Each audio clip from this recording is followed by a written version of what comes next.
Hello, viewer. Happy 4th. I don't know why I'm dancing. Maybe you call it Independence Day. Don't know why I'm dancing like this. I'm going to zag when you expect me to zig because notice my pasty white thigh. We're going to be talking about black history. I'm here with David Barton of Wall Builders and the all-powerful sorcerer. Many call him Tim. And today we'll be talking specifically about black history. And I think important to, first off, let me get this out of the way. 3 white guys talking about black history. We get it. Let's move on from that.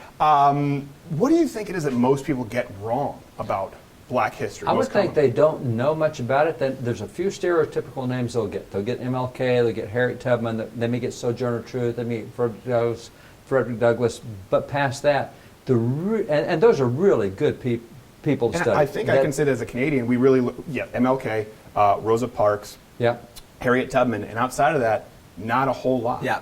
There is so much more, and that's where the story gets rich and deep. As you do a lot of biographical history, you find that the first double spy in American history was a black American. You find that we have an entire Midwestern state whose nickname is based on a black American.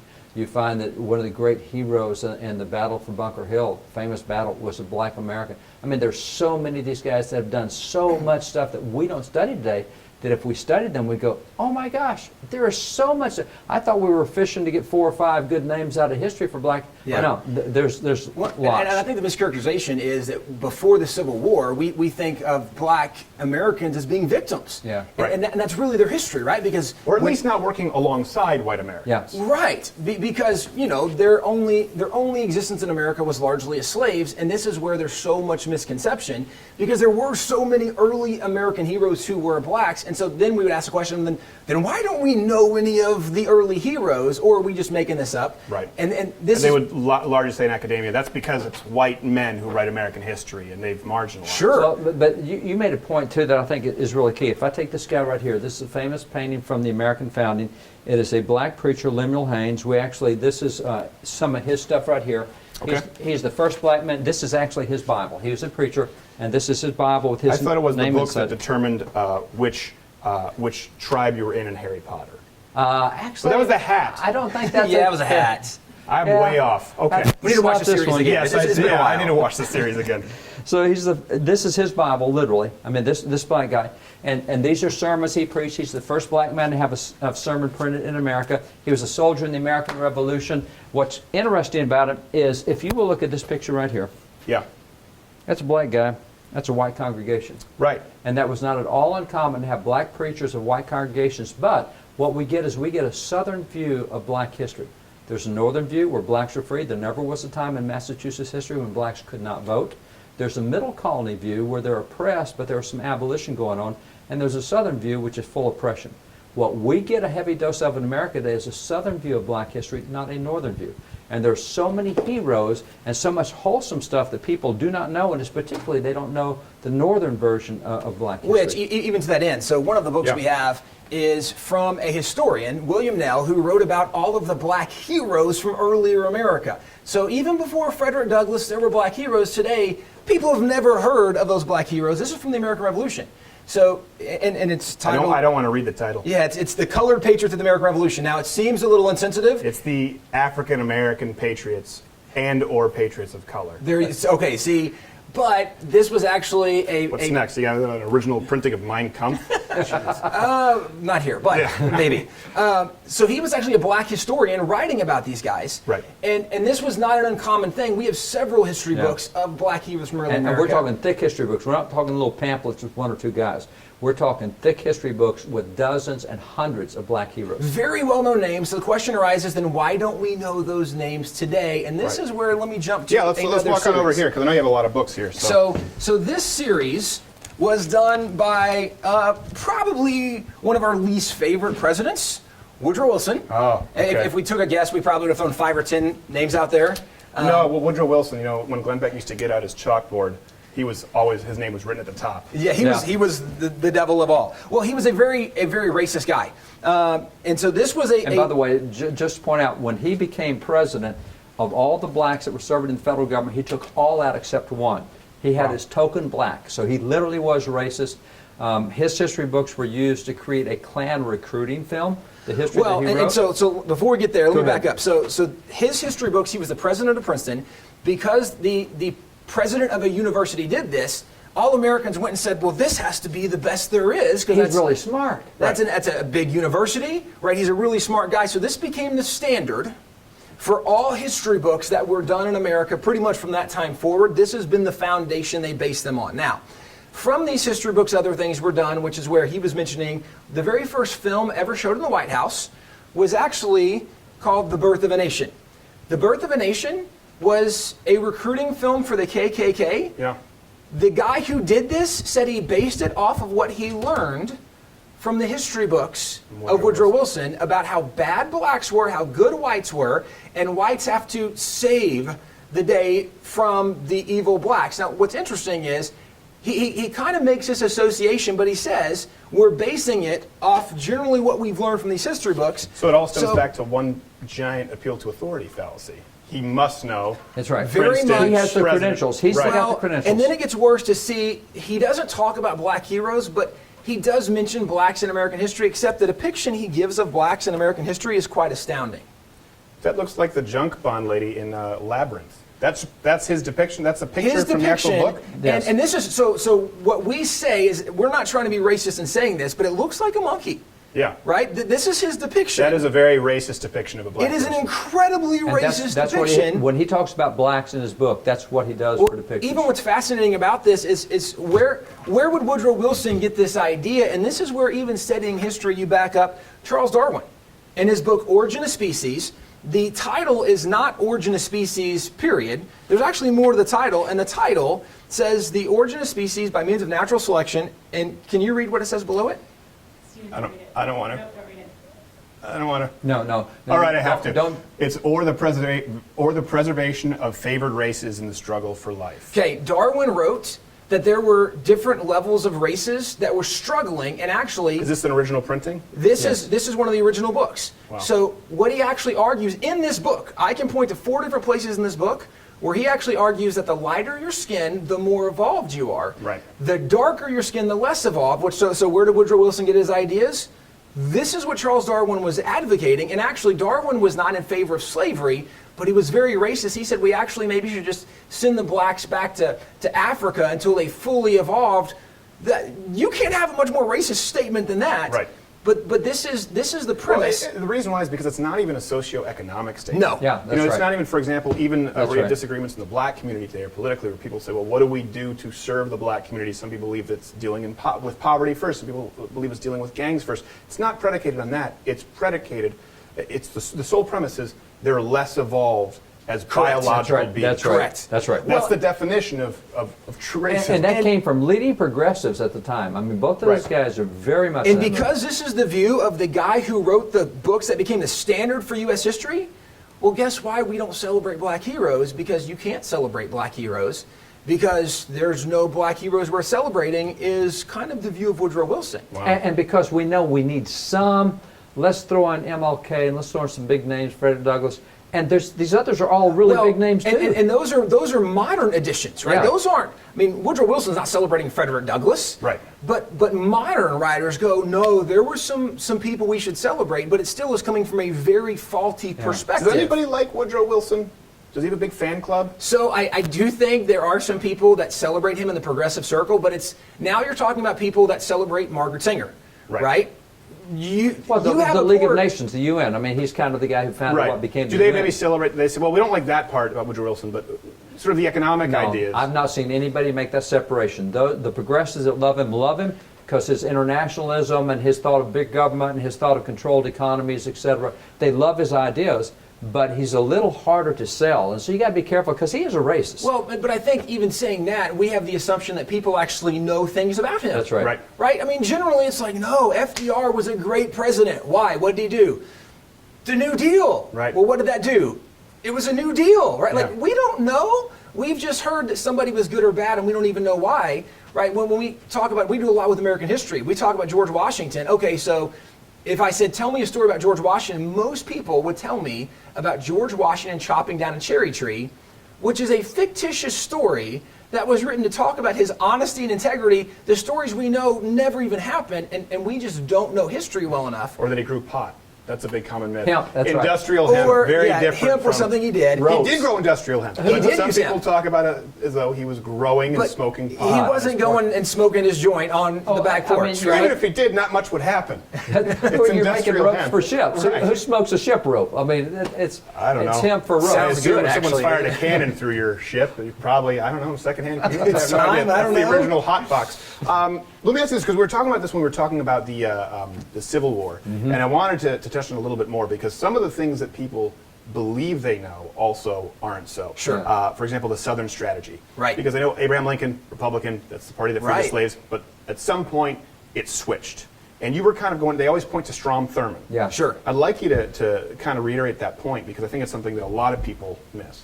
Yeah, the thought that, well, the Republicans dominate the South today, but they're the old Democrats. They're the ones that were the racists, and they just got over into the Republican Party to get elected. My challenge to them is, all right, show me 10 examples of that, because they can always show me 2. I've never had anybody go more than 2 examples. Strom Thurmond. Strom Thurmond and David Duke. And that's pretty much as far as it goes. Well, and really, when you look at the thousands of people since, if we go back to the Civil War, who has switched, you probably come up with a couple hundred, but now we're talking about out of tens of thousands. Right. And see, that's Yes. the deal. Because if we go back to the 60s in the South, when it was called the solid Democrat South, all right, every 2 years you have an election. I'm going to say there's at least 1,000. In Texas, there's about 10,000 people elected every 2 years, because we have 254 counties, about 27 people in each county. Right. Then you have local school boards, mayor, city council. So we're going to say, at a minimum, there's 1,000 people every 2-year election, and you've got 11 southern states, part of the Confederacy. So let's say that at that point in time you have 11,000 people you can elect every 2 years, and we've been doing this 50 years, which is 25 elections. So now we're looking at 250,000 people we've elected in the South. Show me 100, show me 200 in that period of time that were Democrats that became Republicans that did not change their philosophy. Now, I've been with a lot of Democrats who switched to the Republican Party. One of the guys told me, he said, I've been in the Democrat Party my whole life. We've never said the Pledge of Allegiance. I've been at a Republican meeting. I thought we should be saying that. And you guys opened with a prayer. I want to be a Republican. It was not about race. It was about different values. And that's often the case. They often point to Strom Thurmond. Sure. What was the reason to him becoming Republican? Was it because he was a racist and he became a racist? Yeah, he was a segregationist and he was a racist. He had a change of heart, and a lot of guys did. Which actually, even that change of heart, some people point to faith, because he did have a conversion to Christianity at some point in his life, which was actually in that period of where he's switching parties, which even becomes interesting, because then when he switches and becomes a Republican, who does he hire to work on his staff? Yeah, as a Republican, he went out and became the first Southern senator of any party to reach out and start hiring blacks into high positions in staff. We're not talking secretarial, we're not talking answering phones, we're talking strategists on his staff. And he goes out and is the first Southern senator to do that. He did that as a Republican, not as a Democrat. A faith change. There was a lot of changes that happened in him. It's such a key detail in the context I think most people don't understand. It is. He became less racist, and he had a change of heart. Well, even as you phrase the question, right, when people talk about the great switch that happened, it becomes significant a lot of times as conservatives or even as people of faith, as Christians, we get put on the defensive and we have to defend what somebody else accuses. Wait a second. If you're making a claim, the impetus is not on me to prove that you're wrong or I'm right. No, you have the impetus to prove what you're saying is right. And this is where sometimes I think we're not as strategic as we should be and say, now, wait a second. You're saying that, okay, so who all switched? I don't have to prove they didn't switch. You have to prove they did switch. Right. And this is where they now have an insurmountable mountain, because they can't. Less than 10%, and I mean significantly less than 10% ever switched of the tens of thousands of people that were elected. It's not even close. Well, and you say you go to schools or groups a lot and teach kids about black history quite a bit. What is it, if you could kind of teach one thing, I guess, to black audience members right now, or black children, about black history that maybe they're not learning? Sure. What would you like to learn? I would say you want to learn the good and the bad and the ugly, because that's a part of everybody's history, every nation's history. You know, for us as Christians, that's in the Bible. We get David, good thing that he was a king, good king. Bad thing that he couldn't keep any of his kids under control, and an ugly thing that he killed Uriah and slept with Bathsheba. Bible gives you good, bad, ugly. What we do in America today, we have a tendency to emphasize the bad and the ugly, know very little about the good. So we will always show overcoming blacks who had huge oppression, huge racism, and that needs to be shown. That's part of the bad and the ugly. We all agree it's But terrible. the good side is also there. We had huge impact with black Americans in so many areas, in science and in poetry and in literature and in military and in education. Great guys that we don't even talk about. And so we've got a skewed perspective, and what you should know is that you teach the good, bad, and ugly, and we do a great job of teaching the bad and ugly, do a very poor job teaching the good. And there's a lot of moments where there was a lot of unity in America, That's and right. so often we That's look right. at the segregation, the division, the frustration, and that's part of it, but there's a lot of really good moments that we just don't know. I was talking at a university, I gave a speech, afterwards I had a professor challenge me. And Was it said, Princeton? No, I Okay. haven't been invited there yet. No. But this professor said, how dare you say that America is a special nation because we've done more bad than we've ever done good. I said, okay, what's your example of all the bad things? He said, well, we had slavery in America. We didn't have women's rights till the 20th century. I said, okay, interesting you picked those two. Yeah. I said, if your standard of we're being bad, you're going to start with slavery. I said, tell me a nation in world history that never had slaves. Right. Right? And he couldn't. I said, okay, tell me a people group that was never enslaved and never enslaved somebody else. And he couldn't. I said, right. Slavery is the history of humanity. It's not just American history. I said, but. That's not even history. It's the present for a lot of countries. Well, 40 million in slavery today. We Right. have That's more right. people enslaved today than we had in 350 years of the slave So trade. this is still embraced in many nations, but, and that's a really good point, but what I told him is, can you name a nation where white people actually fought white people and then freed all the black people?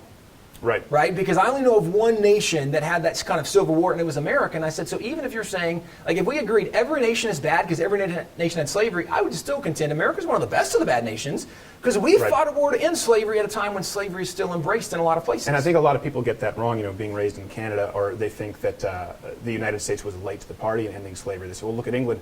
People don't understand that there's a very different timeline between the United States and the British Empire, Right. which had slavery long after Correct. the Civil War. Well, even if you said British Empire ended it first, we would be probably the second, although Mexico ended slavery Right, so before we when, did. when we ask the question, well, Get who ready. ended slavery before America? That becomes important because people point to Wilberforce Wilberforce. and they point to England, although not all of the empire Right. ended slavery when England did under Wilberforce. Which is kind of important when you think of how the empire was supported. Yes. Correct. That's something people right. miss. If you say, well, hold on a second, we don't have, well, hold on a second, what about the rest of the empire? Right.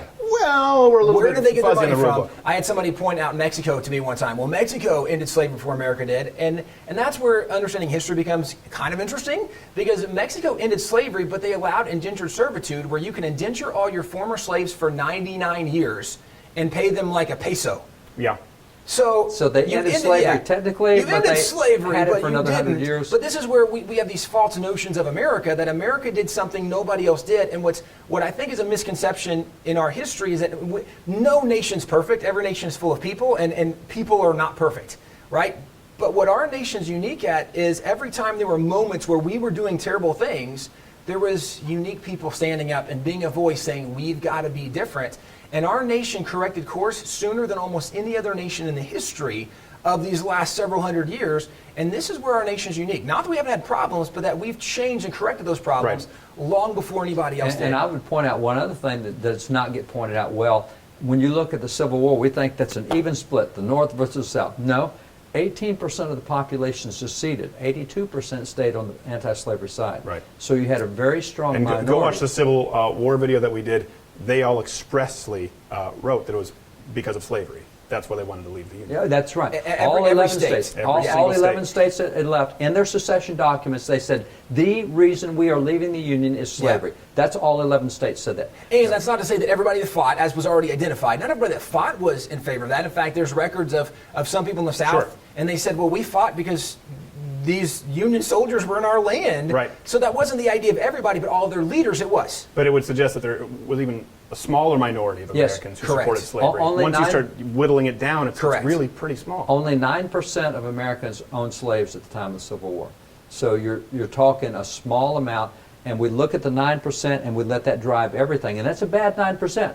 Right. But that's not the 91%, and that's what people don't look at, and that's the balance you have to have in history. You teach the good and the bad and the ugly. Right. That's a very good way to look at it. Okay. We appreciate for people who've missed it that we have the Civil War. We're going to have a segment on the Revolutionary War, First Amendment, Second Amendment, here with wall builders David Barton and the mighty sorcerer Tim. Subscribe. These also patriotic Ranger panties are available at the shop. That's the only reason I'm wearing them.